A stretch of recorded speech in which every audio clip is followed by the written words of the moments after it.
Hello बच्चों, let's read the question. The question says identify the incorrect statement related to PCl5 from the following.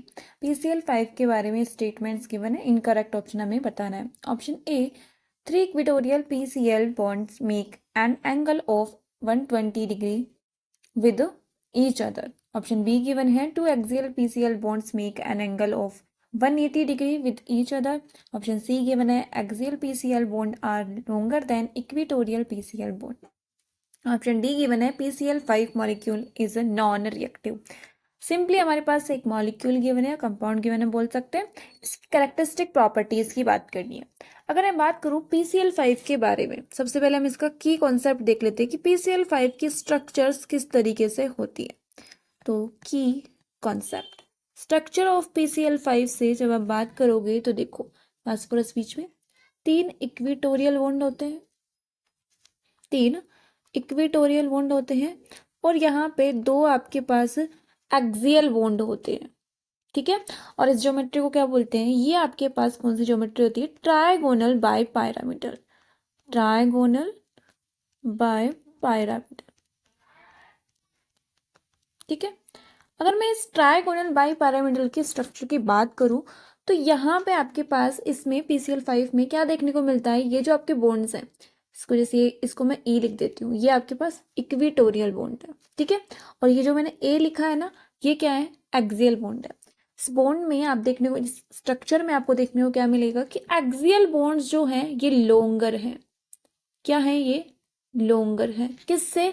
Equatorial से. मतलब कि ये कैसे हो गए? ये हो गए हमारे पास शॉर्ट हो गए. अगर लॉन्ग है तो ओवरलैपिंग अच्छी नहीं होगी और ये बॉन्ड कैसे हो जाएंगे? वीक हो जाएंगे. क्यों हो जाएंगे वीक? पुअर ओवरलैपिंग की वजह से. अगर शॉर्ट है दैट मीन्स यहाँ पे स्ट्रॉन्ग ओवरलैपिंग आपको देखने को मिलेगी और बॉन्ड कैसा होगा? स्ट्रॉन्ग होगा. ठीक है, अगर बॉन्ड स्ट्रॉन्ग है, अगर ये बॉन्ड स्ट्रॉन्ग है तो कैसा होगा? ये नॉन रिएक्टिव. बट अगर ये बॉन्ड वीक है तो कैसा होगा? ये रिएक्टिव होगा. अगर हम PCl5 की रिएक्शन करवाते हैं तो ये इजीली डिकम्पोज हो जाता है. हमें पता है PCl3 प्लस Cl2 बनता है. ये जो आपके पास एक्सियल बॉन्ड है ना, ये क्या होते हैं? ब्रेक होके बाहर निकल जाते हैं. ठीक है, पहली बात तो ये. अब देखना है, एक जनरल में आपको बात बताती हूँ. अगर आप ट्रायगोनल बाय पैरामीटर स्ट्रक्चर से आप डील करते हो तो इस स्ट्रक्चर में ये कुछ इस तरीके की होती है. ठीक है, और ये जो आपके पास एरिया होता है, ये जो ट्रायगोनल प्लेनर एरिया होता है, ठीक है, ये sp2 हाइब्रिडाइज होता है.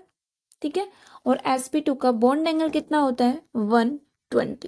दैट मीन्स जो आपके पास इक्वेटोरियल बॉन्ड है ना, उनका बॉन्ड एंगल कितना रहने वाला है? 120.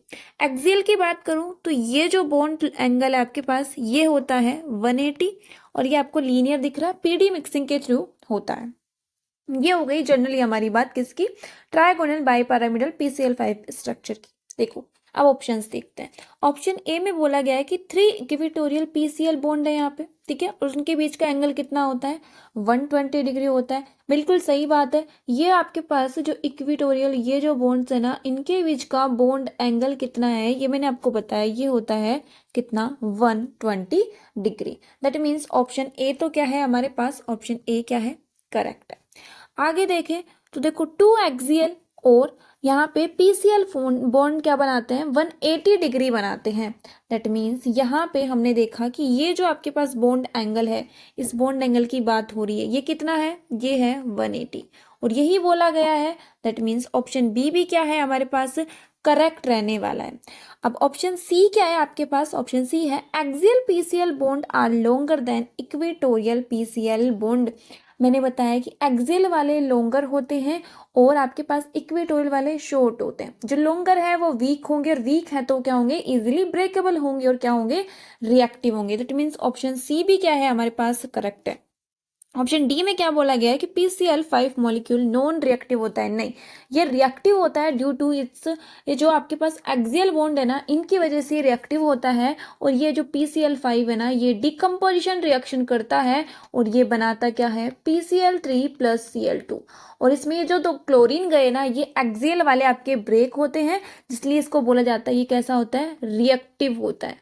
कैसा नेचर होता है इसका, रिएक्टिव होता है। दैट मीन्स ऑप्शन डी क्या है हमारे पास, इनकरेक्ट है।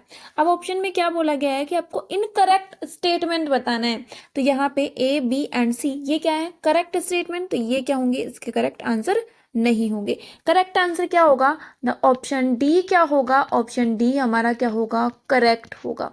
Hope you understood it well, best of luck.